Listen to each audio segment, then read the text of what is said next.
welcome to Melton Truck Line's trip planning class. The first thing you're going to receive in your truck from your driver manager is a pre-plan. It's going to give you basic information about where you're going to pick up and where you're going to deliver. In this instance, you're going to pick up on Sunday, June 3rd, 2007. You are here on the yard at Melton Truck Lines and you have 70 hours available on your work week. You're going to pick up at a company called ABC Steel in Muskogee, and you're going to take the load to deliver on Tuesday morning in Wausau, Wisconsin by 9 a.m. So your first consideration when you receive a pre-plan is to check to see if you've got enough hours on your 70-hour work week. The second thing you're going to check to see is if whether or not you've got plenty of time each individual day on your 11-hour and your 14-hour clocks to make sure you can make the delivery legally and on time. After you've done that, you can check and come up with a basic route that you think you're going to receive, and then send your driver manager a confirmation that you're going to accept the load. Do not ever send a declined message to your driver manager about your load. They'll never see it. The only way to let them know that you have a problem with the load, whether it's with your hours available or something else, is to call them. So always send a positive response to accept the load, and if you have a problem, call your driver manager before doing so. Things that you need to know in order to start trip planning. First, you should ask your driver manager or read through the pre-plan and find out whether or not they have overnight parking available, and if there is no overnight parking available, where is the nearest parking spot, both at the shipper and the consignee. That's important information and will definitely affect your ability to be productive on the first and last day of your trip. Find out how many stops are on your load. This will affect the number of stops you can make in a day and affect the progress that you're able to make at any given time, and could possibly affect the outcome of this load. The last thing you want is to have service alerts because of being late for things that you should have considered before you left. Estimate how long it's going to take to load, secure, and tarp your load. A single coil might take 30 to 45 minutes to load, secure, and tarp, whereas a multi-layered load that's 40 feet long may take you 2 or 3 hours.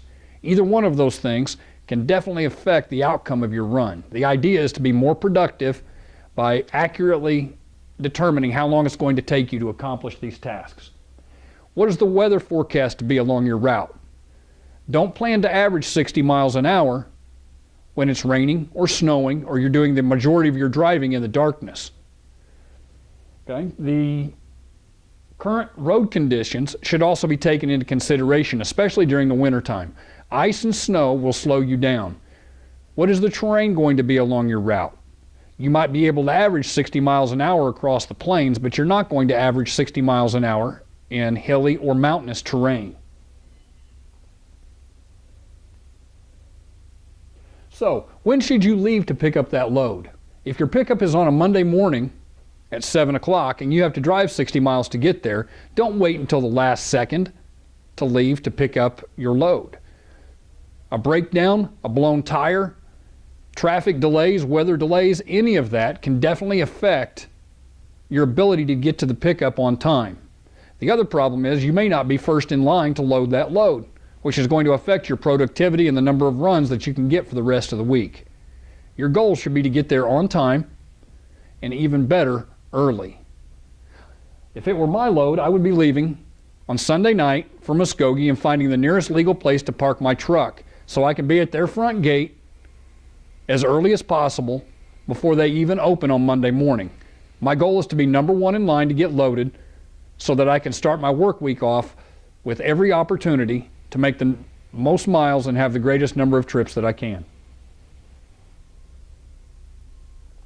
Next, you need to plan your trip.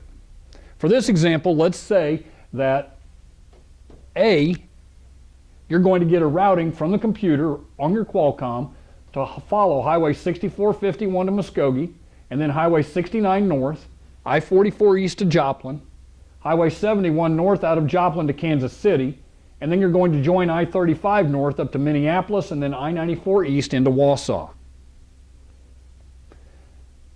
But you've done due diligence and you did your own route planning and came up with a way that you think is either faster or has fewer miles. So you choose to go 6451 to Muskogee and then leave Muskogee on Highway 69 north to I-44 east and follow I-44 all the way to St. Louis, where you'll pick up I-55 on the other side of St. Louis and follow that all the way north until you can pick up I-39 and follow that into Wausau.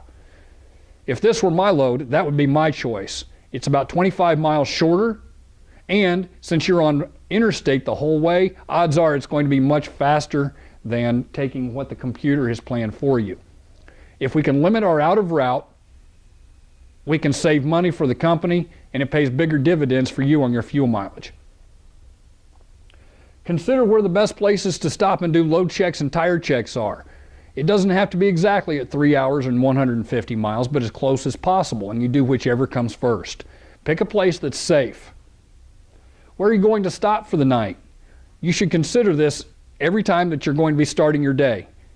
If you're stopping at a place that it's either unsafe for you to be or does not provide the services that you're going to need, you need to amend your trip and amend your plan so that you know where you're going to go before you ever leave. Check the expert fuel routing that's on your Qualcomm. Make sure it makes sense. We don't want you stopping 4 or 5 times a day. Every fuel stop is going to cost you a minimum of 30 minutes off the road, which is going to kill your productivity for the day. So check your fuel stops, check the amount of fuel that you're going to be asked to put on each time you fuel, and make sure it makes sense. Try to make your fuel stops join up and link up with your load checks and tire checks. Compare the Melton routing and compare yours. If you need to change your routing because your routing is different than what was sent to you on the computer, make sure you contact your driver manager so that you can get new routing and a new fuel solution. So now it's time to drive our plan. We're going to arrive at ABC Steel in Muskogee at 6:15 in the morning and be at their front gate. Hopefully we're going to be number 1 to load. Next, we're going to load, count, and verify the condition of our freight. We're going to secure our freight legally and safely, and in this case, we'll say it takes us 30 minutes. Make sure you pad the load well. Make sure that anything that can poke a strap or cut a strap or damage your cargo or freight in any way has been well padded.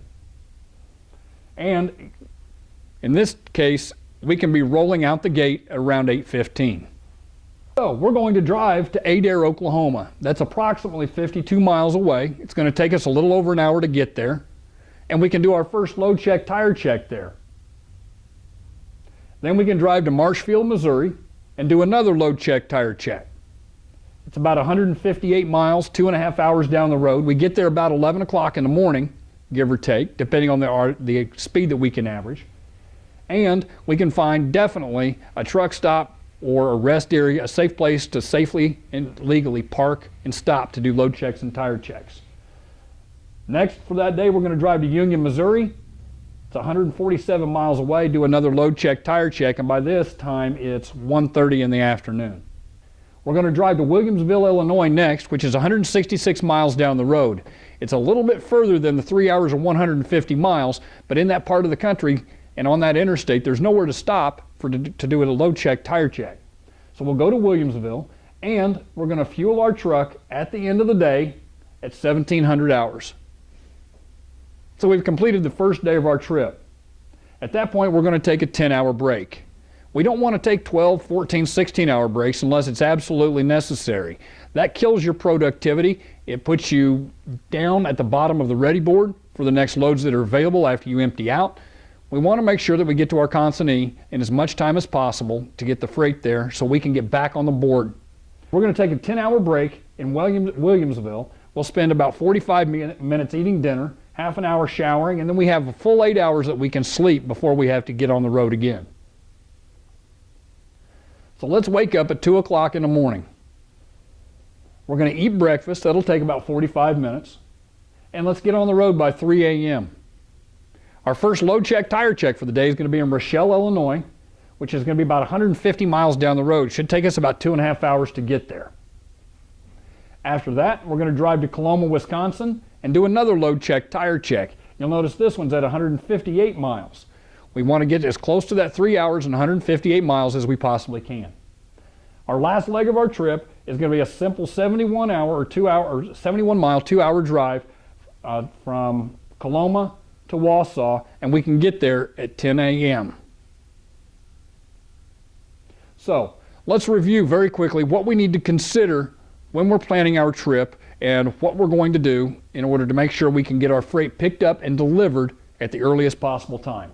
First and foremost, the number of hours that we have available, both on our 11, our 14, and our 70. If we don't have enough time available, we need to call our driver manager immediately. But make sure you've got plenty of time to make this load legally and safely by consulting your recap on a daily basis. What route are you going to take? The computer gives you one routing, but if you think that there's a better route or a safer route, you need to contact your driver manager with your idea, have your route line and your fuel stops both changed.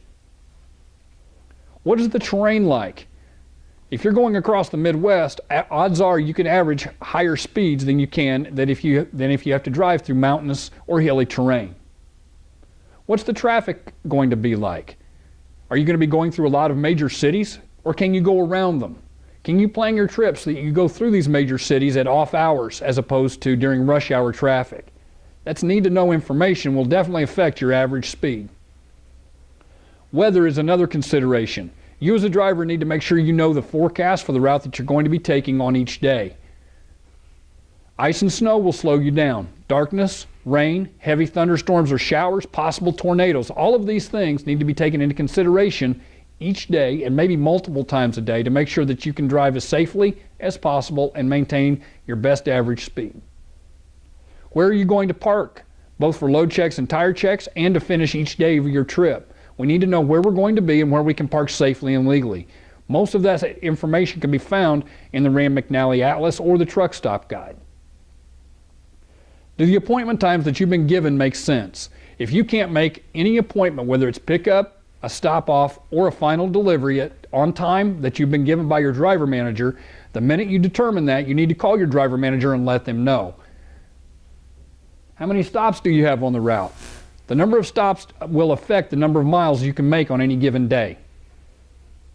Where are your fuel locations going to be? Can you match your fuel locations and your break times? Make sure you're not fueling the truck 4 or 5 times a day. Remember to consider you're going to spend a minimum of 30 minutes every time you stop to fuel the truck. Load check and tire check locations. Personal considerations of times that you may need to use facilities or get something to eat should all be taken into account when you're planning your trip. Finally, you have an ETA or a schedule that you're going to have to meet. If your estimated time of arrival does not match what was given to you on the computer, notify your driver manager immediately. Now, just as important as planning our trip, we also need to plan our downtime or our break time. We need to make sure that we're taking 10-hour breaks whenever possible instead of 12, 13, 14, or 15-hour breaks. The more time that we are on the road with the wheels turning, the more money both you and Melton are going to make. So how do we plan our break time? What are we going to do? Let's say we finish a particular day around 5 in the afternoon. So we'll spend a half an hour eating dinner, maybe spend a half an hour checking in with the wife and kids, calling home, checking emails. Then we're going to go to bed about 8 or 6 o'clock in the evening and sleep until about 2 o'clock in the morning. It'll make it difficult getting up in the morning, but this will make your most productive day and ensure that you're number one in line at the majority of places that you're going to pick up and deliver. So we get up at 2 o'clock in the morning, we spend half an hour, we get to go shower, take care of ourselves, spend half an hour eating breakfast, and we're on the road by 3 a.m. In most locations, that will give you plenty of time to run a full day, get shut down in enough time to find a parking spot at a decent truck stop, and still allow you to be productive. Finally, calculate all of your times based on 50 miles an hour. You're not going to average 55 or 60 or 65 in most cases in a truck. Estimate your times always based on 50 miles an hour. Consider terrain, road conditions, weather, and brakes, both required and personally needed, to ensure that on-time delivery is possible before you ever accept a load. Pick up and deliver as early as possible. Early is on time, and on time is late here at Melton Truck Lines. Make sure expert fuel and the routing agree and they make sense. We don't need 4 or 5 fuel stops in a day. Plan the locations for your load checks, tire checks, where you're going to take breaks, and where you're going to stop for the night and how long you're going to be there before you begin driving the trip. In other words, have a plan ready before you start driving and then drive your plan. Make sure you always drive safely and legally